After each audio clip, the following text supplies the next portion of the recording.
तो बजट के बाद में बाजार में भारी मंदी, इन्वेस्टर्स के डूबे, निवेशकों के डूबे 10 लाख करोड़ रुपए और बाजार में त्राही त्राही।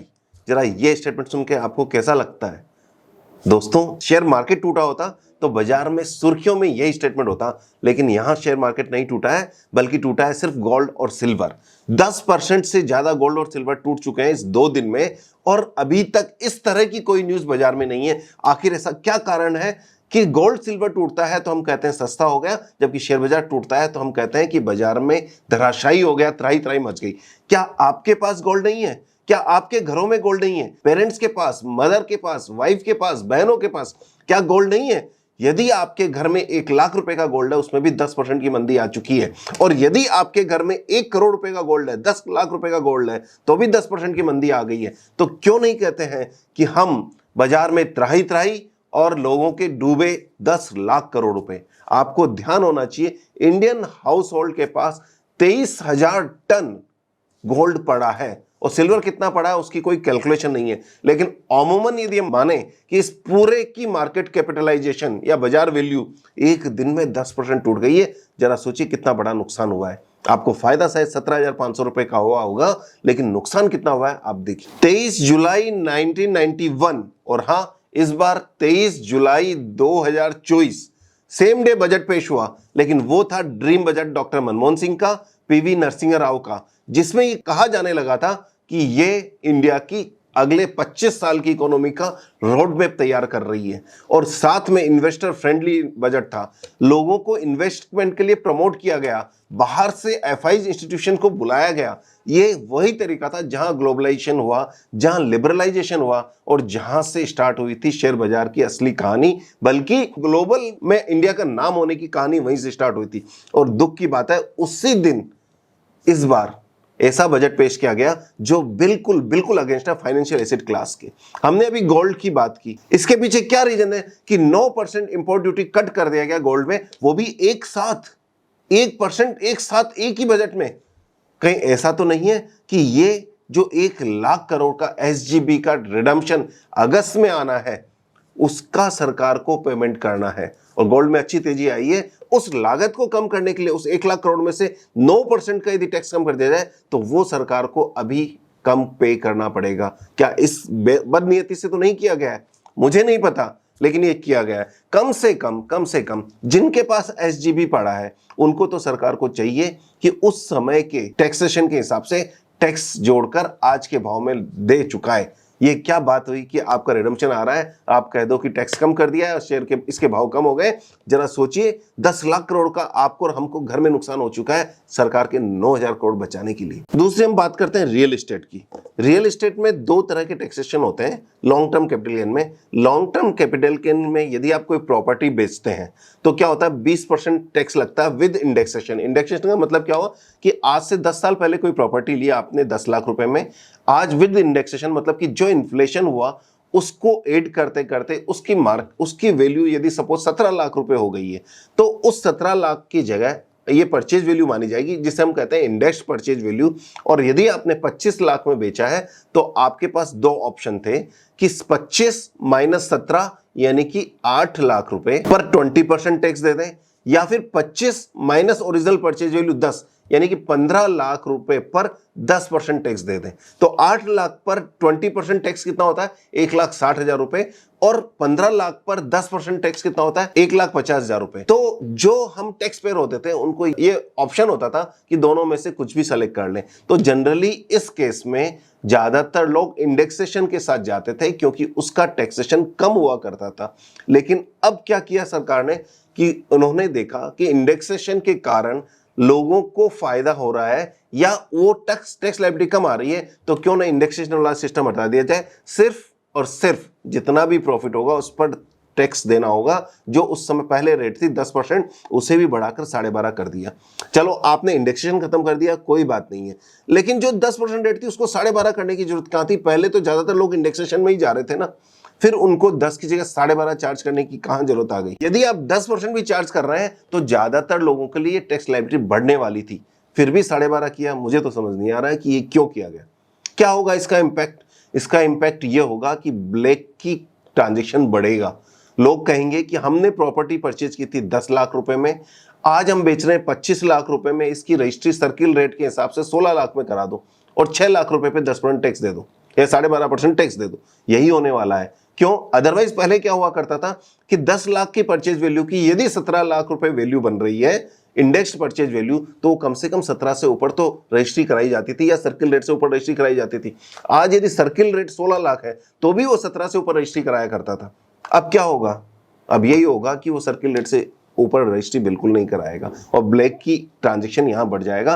कोई विशेष फायदा वाली बात नहीं है, बल्कि 12.5 तो नहीं करना चाहिए था। मेरे तो सीधा सा है, यदि क्लैरिटी चाहिए, सिंपलिसिटी करनी थी तो 10 ही रहने देते कि हमने इंडेक्सेशन वाला ऑप्शन खत्म कर दिया है। जरा सोचिए कि आपके फोर फादर की प्रॉपर्टी 100 साल पहले की, 70 साल पहले की है, जो शायद उन्होंने कुछ हजार रुपए में ली होगी, आज वो वैल्यू 2 करोड़ रुपए हो गई है। आप उसको बेचते हैं, उस पर 12.5% आपको डायरेक्ट टैक्स देना पड़ेगा, यानी कि 25 लाख रुपए आपके टैक्स के लग गए। और हो सकता है कि आपकी उस प्रॉपर्टी में 6 ब्रदर आप पार्टनर्स हो, उन 6 ब्रदर के 2-2 बच्चे हों, तो वो जो बचे हुए 25 लाख के बाद में 1 करोड़ 75 लाख रुपए बचे हुए हैं, वो कितने लोगों में? 17 लोगों में बंटना है। 10-10 लाख रुपए भी आपके हाथ नहीं आएगा, सब लोगों के हाथ में।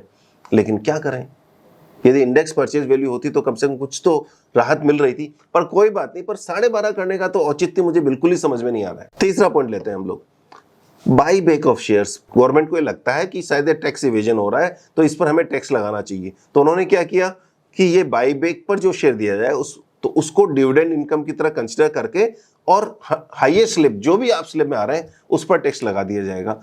मेरा ये मानना है यदि इसको टैक्सेशन करना था आप कर देते, लेकिन long term capital gain, short term capital gain पे ही करते।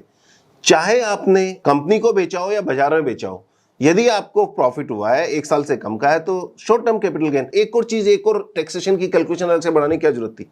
इससे आप एक तरफ आप करते हैं, हम सिंप्लिसिटी की तरफ जा रहे हैं। जब इनसे पूछा गया तो उन्होंने कहा कि हमने 12.5% लॉन्ग टर्म कैपिटल गेन इसलिए किया है कि रियल एस्टेट में भी 12.5 कर दिया है और इधर भी 12.5 कर दिया है। जब वहां सिंप्लिसिटी करना चाहते हैं तो ज्यादा सिंप्लिसिटी तो ये होती है कि रियल एस्टेट में भी 10 ही रह जाता, शेयर बाजार पे भी लॉन्ग टर्म कैपिटल गेन 10 ही रह जाता, और साथ में यहां पर भी long term short term capital gain 10 और जो भी करना चाह रहे थे शॉर्ट टर्म कैपिटल गेन वो कर देते।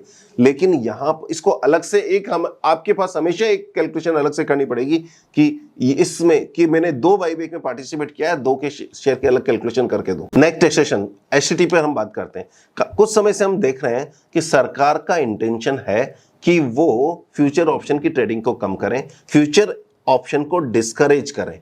वो उनका इंटेंशन शायद अच्छा हो सकता है। यदि ऐसा है तो वो फ्यूचर ऑप्शन जो वीकली बंद किए उसे बंद कर देना। वो या बिल्कुल ही काम बंद करवाना चाहते हैं, बिल्कुल ही काम बंद कराना चाहते हैं तो सन 2000 से लेकर 2003 के बीच में ओनली कैश मार्केट में काम हुआ करता था। बंद कर दे फ्यूचर ऑप्शन। कैश मार्केट में काम कर रहे थे, अच्छा कर रहे थे, चल रहा था काम, कर चलता रहेगा। जिसके पास जितना पैसा होगा उतना ही मान लेगा, बात खत्म।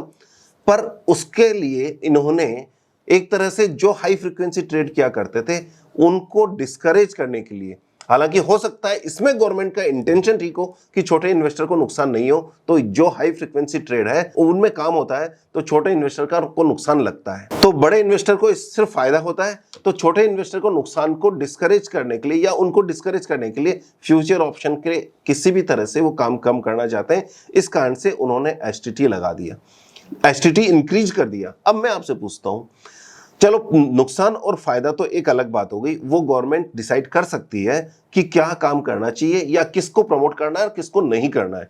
लेकिन अब आप ये देखिए, कोई पर्सन जो फ्यूचर ऑप्शन में ट्रेड कर रहा है वो एसटीटी पे कर रहा है और बढ़ी हुई एसटीटी पे कर रहा है।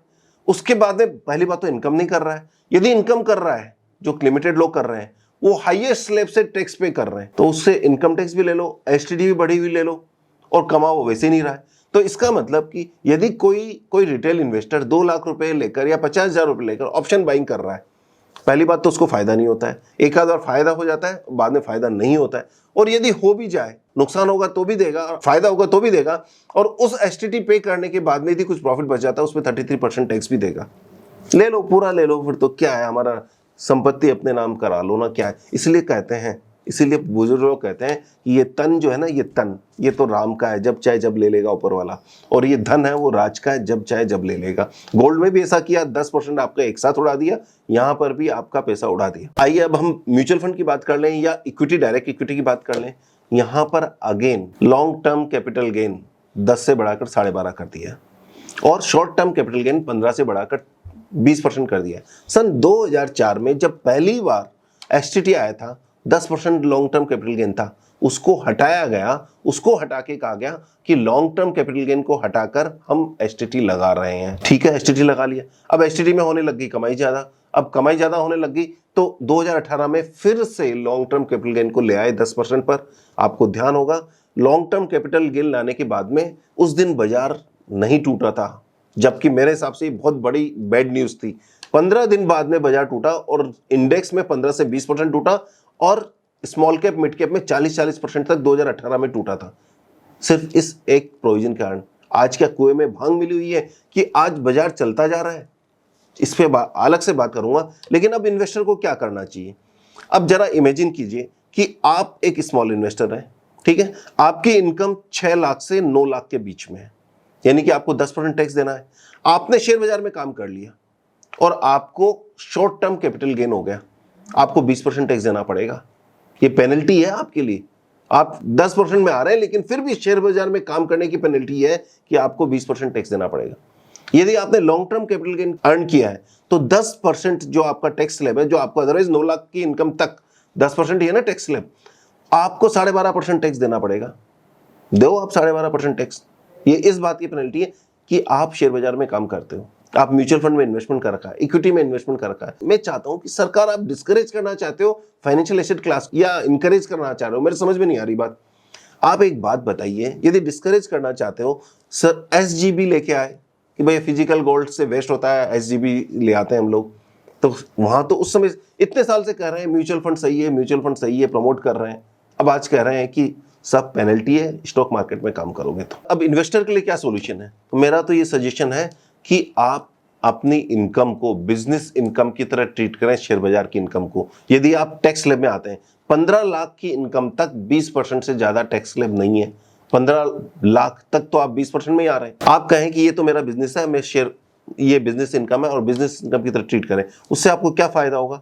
आप एक कोई कार परचेज करते हो बिजनेस के लिए, उसका डेप्रिसिएशन क्लेम कर सकते हो इसी इनकम में से। आप यदि सर्विस में हो तो आप कोई डेप्रिसिएशन क्लेम नहीं कर सकते, लेकिन आप यदि इन्वेस्टर हो, ट्रेडर हो और अपनी इनकम को बिजनेस इनकम मान के चलते हो, तो आप अपने मदर को, फादर को एक कमरे का रेंट पे कर सकते हो। वो अलाउड एक्सपेंसेस हो जाएगा आपके अकाउंट में कि आपने बिजनेस करने के लिए एक कमरा लिया है किराए पर, जिसमें लैपटॉप लेकर आप बिजनेस कर रहे हो, तो वो आपके लिए रेंट पे करना आपके लिए अलाउड एक्सपेंसेस हो जाएगा। और यदि आपकी शेयर बाजार से इनकम आती है तो उसमें से, उस इनकम में से रेंट लेस कर दो, हाँ, बिजली का खर्चा रेंट कर दो, डेप्रिसिएशन लगा दो। किस पर? कार पर। आपने लैपटॉप लिया है, वो बिजनेस के लिए लैपटॉप लेकर उस पर डेप्रिसिएशन चार्ज कर लो। आप यूपीएस ले रखा है, आपने उस पर डेप्रिसिएशन चार्ज कर लो। आप बाजार में जा रहे हो किसी क्लाइंट से मिलने के लिए, ब्रोकर से मिलने के लिए, उसके जाने के लिए आप टैक्सी यूज कर रहे हो, वहां कोई रेस्टोरेंट में खाना खा रहे हो, बिजनेस एक्सपेंसेस में लगा दो, सब बिजनेस एक्सपेंसेस है आपका।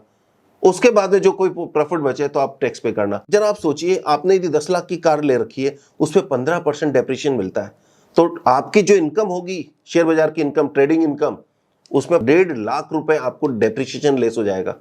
आपका 1 लाख रुपए का कंप्यूटर है, लैपटॉप है, 1 लाख रुपए का मोबाइल है, ये दोनों बिजनेस प्रॉपर्टी है, इन दोनों पर 15% डेप्रिसिएशन मिल जाएगा। तो 2 लाख का 15% कितना हुआ? 30,000 रुपए हो गया। तो ये सब आप लेस करने के बाद में यदि कुछ बचेगा तो 20% टैक्स दे देना, जो भी आपका टैक्स स्लैब वो 30% दे देना टैक्स स्लैब पर। ये सब खर्चा तो निकल जाएगा। कम से कम सपोज आपके 2 लाख रुपए ये खर्चा आपने डाल, 10,000 रुपए महीना आप एक रूम का रेंट दे दो अपनी मम्मी को। मेरे को ऑफिस चलाने के लिए कमरे की जरूरत है, बिजनेस करने के लिए एक रेंट पे जरूरत है, दे दो मदर को। मदर की वैसे भी इनकम नहीं आ रही होगी, वो भी इनकम आ जाएगी, वो टैक्स फ्री इनकम होगी। इस तरह से आपको भी प्लानिंग करनी पड़ेगी। हम तो और कुछ कर नहीं सकते। अब हम लॉन्ग टर्म कैपिटल गेन की बात करते हैं। सरकार कह रही है कि हम सिंप्लिसिटी कर रहे हैं। आप देखो, shares long term capital gain 12.5% tax, real estate long term capital gain 12.5% tax, debt long term capital gain, as per tax slab, ये 3 तरह की टैक्सेशन है। सभी को यदि 10% ही कर देते तो क्या होता? सिंपल हो जाता ना। कोई भी लॉन्ग टर्म कैपिटल गेन हो 10% लगेगा, आपस में सेट ऑफ हो जाएगा, बात खत्म। मुझे समझ में नहीं आता कि सारे के सारे इस बार जो टैक्सेशन बढ़ा है वो सिर्फ कैपिटल मार्केट के अगेंस्ट में बढ़ा है। तो क्या वो कैपिटल मार्केट को डिस्करेज करना चाहती है? तो साफ वर्डिक्ट दे दे कि हम डिस्करेज करना चाहते हैं। आप तो जाइए गोल्ड में इन्वेस्टमेंट कीजिए। और मुझे तो ऐसा लगता है कि ये जो गोल्ड में आज इन्वेस्टमेंट करोगे ना, कुछ समय बाद में ये फर्स्ट वीक ऑफ अगस्त निकल जाए, रिडम्पशन का काम हो जाए, उस गोल्ड पे जीएसटी आ जाएगा, अगेन गोल्ड के प्राइस 4-5% थे वैसे बढ़ जाएंगे। फिर आप क्या करोगे? क्या इंटेंशनली ये काम किया गया है? सोचो, मैं तो आप पे छोड़ता हूं, आप ही सोचो सब। क्योंकि मैंने मेरे 35 साल में इस तरह का बजट, जो कैपिटल मार्केट के इस तरह से अगेंस्ट का बजट आज तक नहीं देखा। जब एसटीटी आया था उसमें लॉन्ग टर्म कैपिटल गेन हटाया गया था।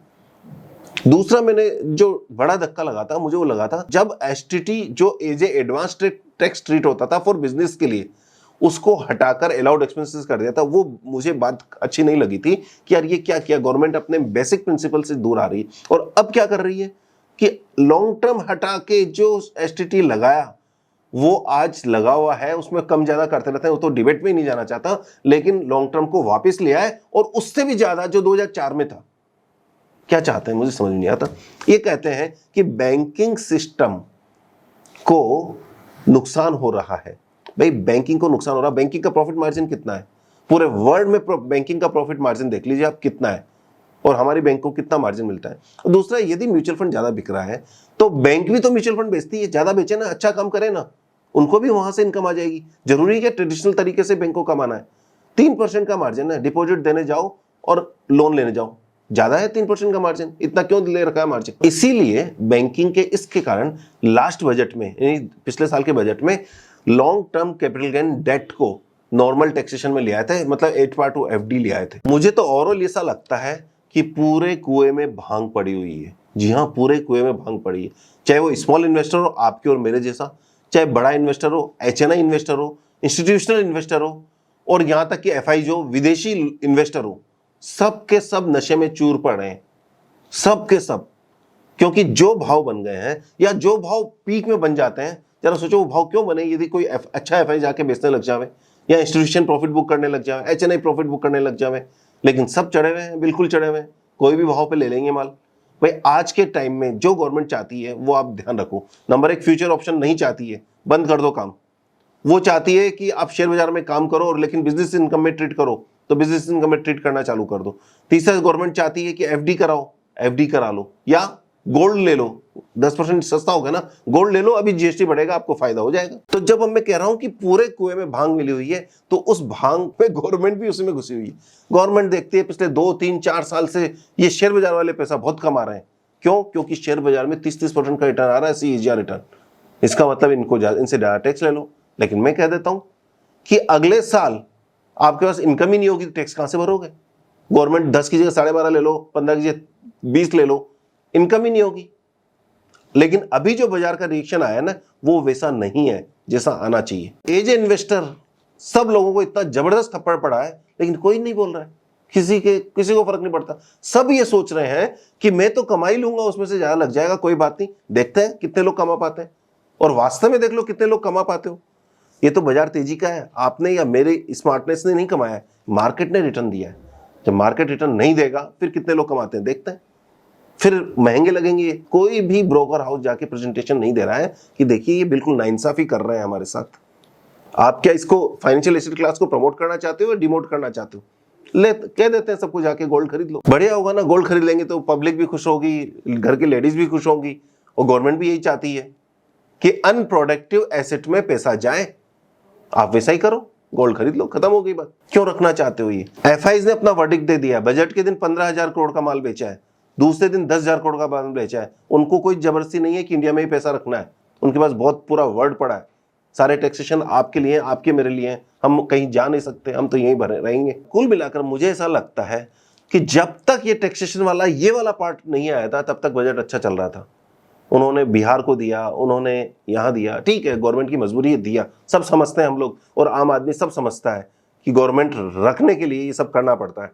लेकिन ऐसा करना, सबसे बड़ा हिट यदि किसी को लगा है तो मिडिल क्लास को लगा है, और यही वो क्लास है जिसने गवर्नमेंट को वोट दिया है और जिसने गवर्नमेंट में 240 सीटें लेके आया है, जिनके भरोसे पे 240 सीटें आई है, और सबसे बड़ा हिट उनको। मैं पूछता हूं मध्य प्रदेश को क्या मिला जिसने 100% सीटें लाके दे दी? इससे तो हमारे स्टेट में एक ऐसे आदमी को तैयार करो जो गवर्नमेंट को सपोर्ट करे और अब बार्गेनिंग करे, तभी इस देश का, इस स्टेट का भला हो सकता है। मैं कहता हूं कि ये बजट मिडिल क्लास के अगेंस्ट में है। मिडिल क्लास किसे कहते हैं?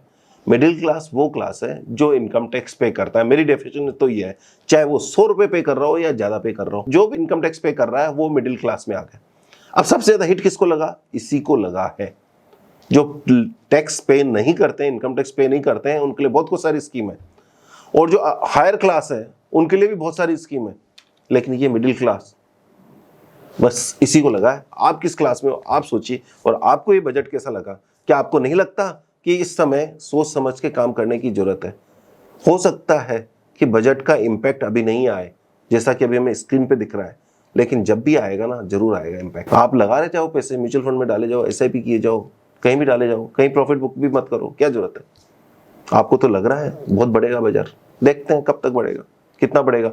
मैं एक बात बता देता हूं कि यदि आज जिस लेवल पे बाजार है ना, ये मान के चल रहा है अगले 5 साल तक सेंसेक्स और निफ्टी की EPS 15 से 20% सालाना बढ़ती रहेगी। यदि इस अगले 5 साल में कोई भी एक साल में डिसअपॉइंटमेंट आ गया ना, तो बाजार में कम से कम 30% का फॉल आएगा, और उस समय त्राही त्राही मच जाएगी। जो आज जो मैंने न्यूज से स्टार्ट की ना कि 10 लाख करोड़ का नुकसान गोल्ड में हुआ आज, तो उस समय रियल शेयर बाजार में भी होगा। आपको क्या लगता है, क्या आपको भी फाइनेंस मिनिस्टर के साथ बात करनी चाहिए? क्या उन तक अपनी बात पहुंचानी चाहिए? तो आप कहिए अपने सोर्सेज में कि आप अपने लोकल लेवल पर जो भी MPs हैं उनको कहिए कि इस बात को रखें, चाहे वो किसी भी पार्टी से हो, चाहे आपकी पार्टी से हो, चाहे अगेंस्ट पार्टी से हो, लेकिन इसको रखें और हमें थोड़ा सा राहत दिलाएं। इसी भावना के साथ मैंने ये वीडियो बनाया है, क्योंकि ऐसा बजट मैंने आज तक नहीं देखा। ऑल द बेस्ट कह नहीं सकता, थैंक यू वेरी मच कह देता हूँ।